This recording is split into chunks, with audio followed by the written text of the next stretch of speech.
मंत्री जी, बच्चों जैसे सवाल पूछूं या एक मुख्यमंत्री पद के जो दावेदार हैं उनसे मुख्यमंत्री जैसे सवाल पूछे जाए? मैं बहुत नया पत्रकार हूं, लेकिन मैंने एक चीज महसूस की है कि जब से देश आजाद हुआ है तब से लेके बिजली, रोटी कपड़ा और मकान से लेके भ्रष्टाचार और पानी पर आकर ही मुद्दे रुकते हैं। एक मनरेगा में काम करने वाले मजदूर का बेटा, आप नेताओं के बच्चे जिन स्कूलों में पढ़ते हैं उन स्कूलों में या उनके समकक्ष स्कूलों में कब से पढ़ना शुरू करेंगे? राजस्थान की बात करें तो हर 5 साल में बीजेपी की सरकार रह रही है। हम नरेंद्र मोदी पे ना जाके अगर राजस्थान की बात करें तो यहां जब जब भारतीय जनता पार्टी की सरकार रही है तब तक ऐसे कौन से स्कूल खुले हैं जिनमें आपके बच्चे पढ़ते हैं? मैं सब नेताओं की बात कर रहा हूं, चाहे कांग्रेस का हो या बीजेपी का हो। ऐसे कौन से हॉस्पिटल खुले हैं, बने हैं, जिनमें आप और आपके परिवार के लोग इलाज करवाते हैं? सरकार आपकी भी रही है ना 30 सालों से, हर 5 साल में बदल रही है। देखिए, राजस्थान 25 सांसद हैं भारतीय जनता पार्टी के राजस्थान से और सरकार है भी कांग्रेस की। यहां पे अधिकांश लोग तो सांसदों के नाम भी नहीं जानते। आप जल संसाधन मंत्री हैं, पूर्वी राजस्थान प्यासा मर रहा है। मैं रोज सड़कों पे देखता हूं, गर्मी के जब दिन आते हैं तो लोग तरस जाते हैं पानी की एक बूंद। बच्चे स्कूल नहीं जा पाते बिना नहाए। क्या नेताजी आप सोचते क्यों नहीं इन चीजों के बारे में? जब इतनी बड़ी जनता आपको इतना बड़ा मैंडेट देती है, सांसद बनाती है, मंत्री बनाती है, सब चीजें मिलती है, लेकिन वो बेचारे प्यासे मर जाते हैं। मुझे यार भारतीय जनता पार्टी के बड़े चेहरे, और हो सकता है कि 2023 के विधानसभा चुनाव में अगर भाजपा की सरकार बनती है तो मुख्यमंत्री पद के चेहरे भी माने जा रहे हैं गजेंद्र सिंह शेखावत, जो केंद्रीय मंत्री है। मंत्री जी, बच्चों जैसे सवाल पूछूं या एक मुख्यमंत्री पद के जो दावेदार हैं उनसे मुख्यमंत्री जैसे सवाल पूछे जाए? एक भाई, मैं जब स्कूल में पढ़ता था तब से लेकर आज तक मुझे न तो पेपर लीक करना पसंद है, ना आउट होना पसंद है। तुम्हारे को जो प्रश्न समझ में आता है ना, जैसा समझ में आता है वैसे भी पूछ सकते नेताजी, आप किस तरीके से देख रहे हैं कि जो आप पूरे राजस्थान में घूम रहे हैं, कितने आश्वस्त हैं कि भारतीय जनता पार्टी कितनी सीटें लेके आ रही है? हो। वो हिंदी में एक शब्द होता है आश्वस्त और दूसरा होता है विश्वस्त। मैं तो विश्वस्त हूँ और पूरी जिम्मेदारी के साथ में कहता हूँ। मैं नंबरों के अंक गणित में नहीं जाता, पूरी जिम्मेदारी के साथ में कहता हूँ कि ये जितना सुनिश्चित है कि कल का सूर्योदय पूरब से होगा और सूर्यास्त पश्चिम में होगा, उतना ही सुनिश्चित ये है कि भारतीय जनता पार्टी की प्रचंड बहुमत के साथ सरकार बनेगी। ऐसे भारतीय जनता पार्टी ने विपक्ष में रहते हुए कौन से काम जो अशोक गहलोत गलत कर रहे थे और आपने प्रोटेस्ट किया हो, आपने विरोध किया हो? ऐसा कौन सा काम है जिसमें जिम्मेदार विपक्ष की भूमिका निभाते हुए भारतीय जनता पार्टी ने सदन से लेकर के सड़क तक संघर्ष न किया हो? इस कांग्रेस सरकार को, इस अशोक गहलोत सरकार की हर नाकामयाबी, हर विफलता, हर भ्रष्टाचार का काम, किसानों के विरोध में किए गए हर एक निर्णय, किसानों के साथ की गई वादा खिलाफी, युवाओं के साथ हुआ कुठाराघात और उनके सपनों को चूर चूर करने का पेपर लीक और भ्रष्टाचार का षड्यंत्र से लेकर के बिजली की अनुपलब्धता के कारण से किसानों की जलती हुई फसलें, महिलाओं की लूटी जा रही आबरू, इन सारे विषयों से लेकर के तुष्टीकरण, इन सब विषयों पर भारतीय जनता पार्टी ने सदन से सड़क पर हमेशा संघर्ष किया है। मैं बहुत नया पत्रकार हूं, लेकिन मैंने एक चीज महसूस की है कि जब से देश आजाद हुआ है तब से लेके बिजली, रोटी कपड़ा और मकान से लेके भ्रष्टाचार और पानी पर आकर ही मुद्दे रुकते हैं। एक मनरेगा में काम करने वाले मजदूर का बेटा, आप नेताओं के बच्चे जिन स्कूलों में पढ़ते हैं उन स्कूलों में या उनके समकक्ष स्कूलों में कब से पढ़ना शुरू करेंगे? देखिए, 70 साल आज़ादी के से लेकर के 55 साल तक जिन लोगों ने सत्ता में रह करके गरीब की आकांक्षाओं की आपूर्ति के बजाय अपने परिवारों को समृद्ध करने का पाप किया, ये उसका दुष्परिणाम था कि देश का गरीब आज भी गरीब था।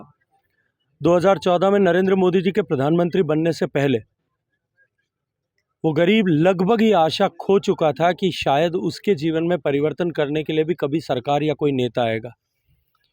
ये जो लोकतांत्रिक व्यवस्था जिसको हमने लाखों बलिदानों और कुर्बानियों के बाद में हासिल किया था, लोगों का धीरे धीरे उसके ऊपर से गरीब आदमी का विश्वास उठ रहा था। लेकिन नरेंद्र मोदी जी के रूप में 2014 में एक ऐसा नेतृत्व मिला जिसने गरीब को गणेश मानकर उसके जीवन में परिवर्तन लाने के लिए काम किया। पहले इंदिरा आवास योजना बनती थी, एक आध गरीब को कहीं गांव में मकान मिलता था और वो भी भाई भतीजावाद की भेंट चढ़ जाता था। देश के हर गरीब को मकान मिले, हर गरीब के घर में शौचालय हो, देश के हर घर तक बिजली पहुंचे, देश के हर घर तक गैस का चूल्हा पहुंचे, देश के हर गरीब को बैंक का खाता मिले, उसके चिकित्सा के खर्चे से उसको मुक्ति मिले और उसके बच्चे को उचित शिक्षा मिले। इन सब विषयों को एक साथ एड्रेस करके इस पिछले 9 साल के कालखंड में इन मूलभूत आवश्यकताओं की दौड़ से गरीब को बाहर निकाल करके देश के 10 करोड़ से ज़्यादा गरीबों को गरीबी की रेखा से बाहर निकालकर उसको राष्ट्र निर्माण में सहयोगी बनाने का काम माननीय नरेंद्र मोदी जी ने किया है। जो 55 साल का पाप था या जो 60 साल तक देश जिसके पीछे रह गया था 65 साल तक, उस खाई को पाट करके आज गरीब के जीवन में परिवर्तन लाने के संकल्प के साथ में काम शुरू हुआ है। भारत के लिए, भारत के उपयुक्त, भारत के अनुकूल शिक्षा नीति पहली बार देश में बनी है, जब गरीब का बेटा, अमीर का बेटा, नेता का बेटा, अधिकारी का बेटा सभी मातृभाषा में पढ़ करके अपनी शिक्षा का प्रारंभ करेंगे और हर उस बालक को जो योग्य है, जो विशेष योग्यता रखता है, प्रवीणता, दक्षता रखता है, उसको उसकी योग्यता, प्रवीणता के अनुरूप शिक्षा का माहौल मिले और साथ साथ में उसको स्वरोजगारी बनाने की दिशा में उसका स्किल डेवलपमेंट किया जा सके। इन सब विषयों को एक साथ माननीय प्रधानमंत्री जी ने एड्रेस किया है और आज उसका परिणाम देश भी देख रहा है और दुनिया भी देख करके चकित नज़रों से, चौंधियाई नज़रों से देख करके विस्मित है। गजेंद्र जी, राजस्थान की बात करें तो हर 5 साल में बीजेपी की सरकार रह रही है। हम नरेंद्र मोदी पे ना जाके अगर राजस्थान की बात करें तो यहाँ जब जब भारतीय जनता पार्टी की सरकार रही है तब तक ऐसे कौन से स्कूल खुले हैं जिनमें आपके बच्चे पढ़ते? मैं सब नेताओं की बात कर रहा हूं, चाहे कांग्रेस का हो या बीजेपी का हो।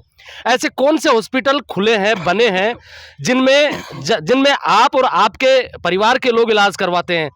सरकार आपकी भी रही है ना 30 सालों से, हर 5 साल में बदल रही है। देखिए, राजस्थान में भारतीय जनता पार्टी की सरकार जब बनी, दुर्भाग्य था कि उसमें से केवल पहली बार जब माननीय प्रधानमंत्री नरेंद्र मोदी जी की दिल्ली में सरकार थी और भारतीय जनता पार्टी की राजस्थान में भी सरकार थी, वरना हम हमेशा ही प्रतिकूल परिस्थितियों में सरकारों में रहे और उन राजनीतिक वैमनस्य के आधार पर राजस्थान के हितों के साथ जिस तरह से खिलवाड़ किया गया, उसके चलते हुए राजस्थान, जिसमें असीम संभावनाएं और अपार क्षमताएं हैं, वो राजस्थान पिछड़ता गया।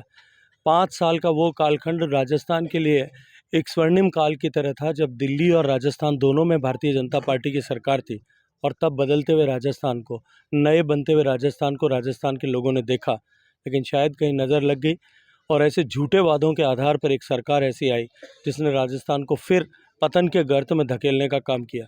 लेकिन मैं जिम्मेदारी के साथ मैं कह रहा हूं कि अब की बार फिर राजस्थान में भी भारतीय जनता पार्टी की सरकार बनेगी और दिल्ली में भी भारतीय जनता पार्टी की सरकार बनेगी और जो कुछ हम पीछे रह गए उस सब को पूरा करने में हम सफल होंगे। अस्पताल बने, आज भारतीय जनता पार्टी नीति सरकार में राजस्थान के हर ज़िले में मेडिकल कॉलेज बनाने का काम शुरू हुआ है। 23 मेडिकल कॉलेज शुरू जो है वो इस भारतीय जनता पार्टी की, नरेंद्र मोदी जी और आदरणीय वसुंधरा जी की सरकार के समय बनना प्रारंभ भी हुए और अब तक पूरे बन चुके हैं। उसमें से अधिकांश, उसमें आपके और मेरे सबके बच्चे बराबरी के साथ में और हिम्मत और हौसले के साथ में, पूरे विश्वास के साथ में इलाज कराते हैं। 25 सांसद हैं भारतीय जनता पार्टी के राजस्थान से और सरकार है भी कांग्रेस की। यहाँ पे अधिकांश लोग तो सांसदों के नाम भी नहीं जानते। आप जल संसाधन मंत्री हैं, पूर्वी राजस्थान प्यासा मर रहा है। मैं रोज सड़कों पे देखता हूं, गर्मी के जब दिन आते हैं तो लोग तरस जाते हैं पानी की एक बूंद, बच्चे स्कूल नहीं जा पाते बिना नहाए। क्या नेताजी आप सोचते क्यों नहीं इन चीजों के बारे में? जब इतनी बड़ी जनता आपको इतना बड़ा मैंडेट देती है, सांसद बनाती है, मंत्री बनाती है, सब चीजें मिलती है, लेकिन वो बेचारे प्यासे मर जाते हैं। मुझे यार तो अब इस बात पे पूरा विश्वास हो गया कि तुम नए नए पत्रकार हो और पढ़ाई थोड़ा कम करते हो। जब राजस्थान में, जब देश में नरेंद्र मोदी जी की सरकार दूसरी बार बनी, तब तक देश में केवल 16% घरों तक ही नल का पानी पहुंचता था और आज 68% तक पहुंचता है। 11 करोड़ माताओं के, बहनों के सिर पर से मटका उतारने का काम नरेंद्र मोदी ने किया है। इस राजस्थान की सरकार ने, जो निकम्मी भी है, नकारा भी है, इस सरकार ने षड्यंत्र पूर्वक जल जीवन मिशन, जिसके लिए राजस्थान को सबसे ज़्यादा पैसा प्रधानमंत्री जी के आशीर्वाद से मैंने दिया था, उसको भ्रष्टाचार की भेंट चढ़ाने का पाप इस अशोक गहलोत सरकार ने किया और उसके चलते हुए राजस्थान, जिसको सबसे ज़्यादा संसाधन मिले, वो प्रगति, जल जीवन मिशन की प्रगति की दौड़ में आज देश में नीचे से तीसरे नंबर पर है। जिन्होंने ये पाप किया है उनको निश्चित रूप से इस पाप की सज़ा जनता देगी। लेकिन आपके जैसे मित्र अगर इस विषय को अब तक जान नहीं पाए, समझ नहीं पाए, तो मुझे यार तुम्हारे ऊपर भी थोड़ा थोड़ा संदेह होता है। सर संदेह होना लाजमी है, क्योंकि ऐसे बहुत छोटा सा सवाल है। अशोक गहलोत की जो एंटी इनकम्बेंसी है, जैसे 2000 पहले के जो चुनाव थे, वैसी ना तो भारतीय जनता पार्टी का माहौल है और ना एंटी इनकम्बेंसी है कांग्रेस के प्रति। कितनी सीटें लेके आ रही है भारतीय जनता पार्टी? बस फिर मैं ऐसा ही कहूँगा कि आपको पत्रकारिता करते हुए थोड़े ही साल हुए। मैंने बता दिया था सर पहले। 2013 याद करिए, जब यही अशोक गहलोत साहब जोर जोर से कहते थे अपने आप को मुख्यमंत्री नंबर 1 घोषित करवा करके ना, ये करवा करके पूरे देश राजस्थान भर में उसके पोस्टर चिपकवाए थे।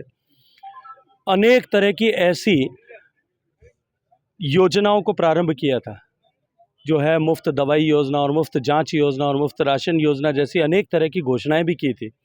लेकिन उन सब घोषणाओं के बावजूद भी और अपने आप को सबसे श्रेष्ठ नंबर 1 मुख्यमंत्री दिखाने के बावजूद भी राजस्थान की जनता ने 21 सीटों पर समेट दिया था। 2003 में भी इसी तरह के हालात हुए थे। चिंता मत करिए, अब की बार शायद एक और नया इतिहास बनाने का निश्चय राजस्थान की जनता ने कर लिया है। ये